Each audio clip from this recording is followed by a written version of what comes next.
Comparison is the thief of happiness. Spending all your time online and you look at what other people are doing. It could be your friends. It could be some person halfway across the world. And then you see those numbers. The amount of people who like what they are saying or doing. The amount of people who are commenting on it. You think to yourself, what if I was in that position as well? Because what ends up happening is you look at yourself. You see every single raw part of yourself. It's not filtered. So from the moment you get up, you do every single thing that you're supposed to do. Go to work, make your food, travel from point A to point B. You see all of it, crystal clear 4K HD. But then what you see from other people is just what they choose to show you. But the thing is about the human mind, it makes logical sense, but there's a disconnect there. The brain still wants to just be like, look at what these other people are doing, what they have set out to do, how they are doing it, and look at you. And then you look at that, and then it's an indictment on you as a person. It's an indictment on what you are trying to do with your own life.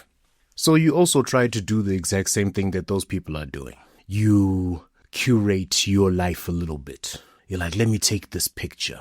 If you happen to be in an interesting looking location, you take a picture there. You might take 3 or 4 pictures. And then you're like, all right, let me post them a week apart. So that way when people look at them, they're like, yo, this is what he's always doing. But they don't know that after that one day of taking those pictures, you just ended up going back to your little place where you stay. And then you do that and you post up those pictures, but then you don't get any validation. And this is why I think a very important thing to do is not just to stop comparing yourself, but then when you see all these other people who are out there, quote unquote, doing the things, the first thing you must always think in your head is they are lying, even if they're not, because it does something. Well, speaking for myself personally, it does something for me when I'm like, they are lying. And then I always break down what is going on in their pictures. So I have friends of mine who work in finance and they travel around the world for business. And then when obviously you're on vacation in these different places, you end up taking pictures of yourself and be like, yes, I'm on the beach. To me, I think to myself, well, it's nice being on the beach for 2 or 3 hours, but I'm pretty sure when they go back home, they are going to have deadlines that they are chasing, someone hounding them to be like, yo, where's the stuff that I asked you to do for me? Obviously, this is a weird reframe in my head, but it helps. You know what I mean? In life, you have to find the hacks that work for you. Our human nature always tends to go to the lowest energy thing, call it true, and then hold your standard up to that, regardless of whether it's true or not. This is just how human nature works. I don't know if it's a survival instinct, but I see it in plain view all the time. When I was in school, the way in which the school was structured, because we had school uniform, we all had to have the same haircut, it was a very military-like regiment. And it kind of stopped us from comparing. And the way you would actually be able to differentiate yourself is by what you do and not appearances first, which I liked about my school-going experience. I can't really say if it was the best because you have to experience both, like going to a school where self-expression is allowed and that first impression is stronger than in a place where everyone has to look the same. But being in that school system really allowed me to peer deeper into my soul as to what makes me different. So I could stand apart, not for the sake of wanting to be better or to appear better than anyone, but to truly express myself, to truly express all the ideas that I have within certain parameters. And now I feel sorry for the kids coming up with all this social media and stuff, because even if you go to a school like that where everyone is made to look the same, do the same things, say the same things at certain times, you're still exposed to a world where you can literally type in anything and then you see someone doing it. I typed in farming one time on YouTube because I was just doing one of my weird YouTube rabbit hole things, and then I typed in farming. And then the video came up of this dude who was like, I make $22 million a year farming. I think he was farming beans or something. I didn't even stay throughout the whole video to see what he was doing. And the weird thing about it, I was watching that video and I was like, damn, why isn't that me? And then I had to stop myself. I'm like, dude, do you even like farming?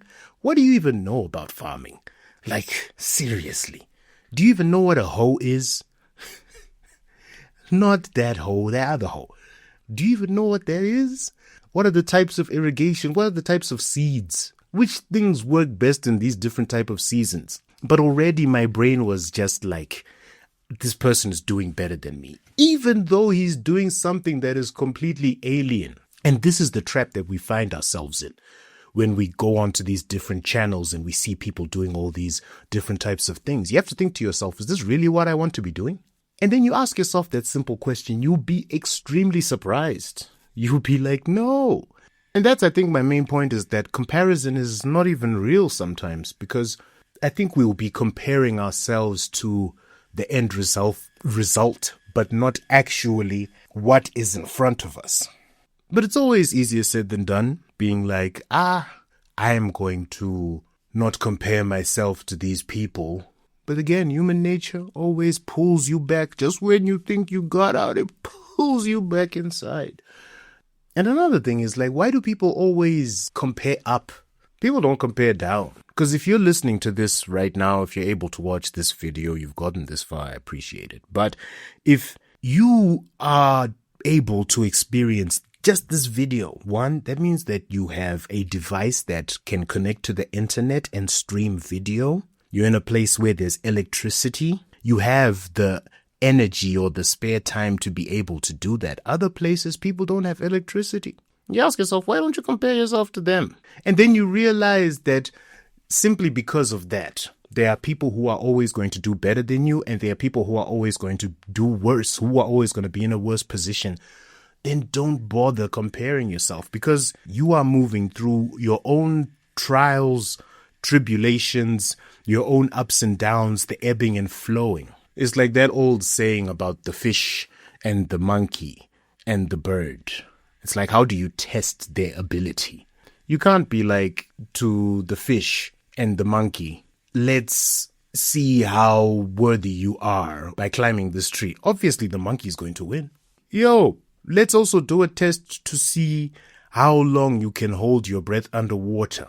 The monkey and the bird are not going to take out the fish. So you have to think to yourself, I'm looking at this monkey on the social media. I'm a bird.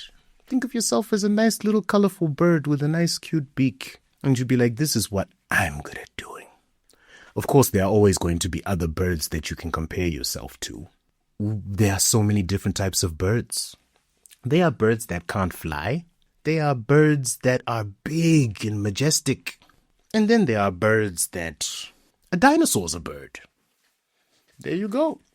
So you can be a wild predator as well, but you're still a bird. I'm not too sure the science or the scientific breakdown or how it ends up working, but you get the point. Stop comparing yourself. You know what I mean? Just be happy with where you are. Because it could always be worse.